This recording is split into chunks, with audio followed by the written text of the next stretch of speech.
আপনি কি জানেন মানুষ পৃথিবীতে এমন কিছু পরীক্ষা করেছিল যা পুরো পৃথিবীকে ধ্বংস করে দিতে পারত। এমনকি সূর্যের চেয়েও লাখ লাখ গুণ বেশি শক্তি উৎপন্ন করা হয়েছিল এই সকল পরীক্ষার মাধ্যমে। 1945 সালে যখন আমেরিকা প্রথম নিউক্লিয়ার টেস্ট করে, তখন সেই আগুনগুলোর তাপমাত্রা পৌঁছেছিল 1.5 কোটি ডিগ্রি সেলসিয়াস, ঠিক সূর্যের তাপমাত্রার সমান। মুহূর্তেই মরুভূমির বালি কাজ হয়ে যায়। কিন্তু আসল খেলা দেখায় রাশিয়া। 1961 সালে তাদের পরমাণু পরীক্ষায় তাপমাত্রা পৌঁছায় 10 কোটি ডিগ্রি সেলসিয়াস, মানে সূর্যের চেয়েও 7 গুণ বেশি গরম। পৃথিবী তখন আক্ষরিক অর্থেই কাঁপছিল। সব রেকর্ড ভেঙে চুরমার করে দিল সুইজারল্যান্ডের ল্যাবরেটরি।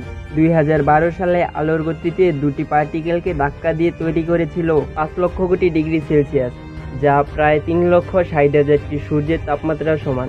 বিজ্ঞানী ভয় পেয়েছিলেন এটা হয়তো কোনো ব্ল্যাক হোল তৈরি হয়ে পৃথিবীকেই গিলে খেয়ে ফেলবে। মানুষ কি আগুনের সাথে খেলছে নাকি ধ্বংসের দিকে এগোচ্ছে?